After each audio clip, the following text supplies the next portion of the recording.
ఆ CCTV deletions అని మాట్లాడతారు. ఇది కాన్స్పిరసీ అని అంటారు. ఏడికైనా అవుతుంది నాకు అర్థంగా. ఎవడు తీసుకొచ్చిండి నామ్స్ అని మళ్ళీ నువ్వు పవర్లో ఉన్నప్పుడు కట్టలు కట్టినావా? ఎన్ని రోజులు ఉండే అప్పుడు సీసీటీవీ డిలీషన్లు? అరే నువ్వు కూడా ఎలక్షన్ ఈవీఎంలతోనే గెలిచినావు కదా, ఆనాడు ఎప్పుడు నీకేం ప్రాబ్లం రాలే.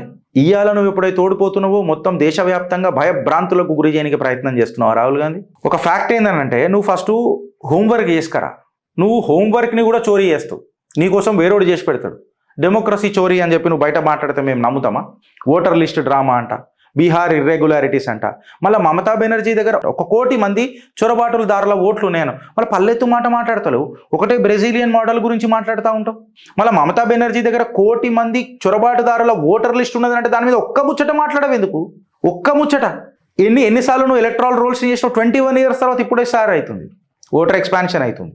నువ్వు వచ్చి డెమోక్రసీ ఇన్ డేంజర్ అని మాట్లాడతావు. అది కూడా కేవలం బీజేపీ పరిపాలిత ప్రాంతాలలో డెమోక్రసీ డేంజర్లలో ఉంటుంది.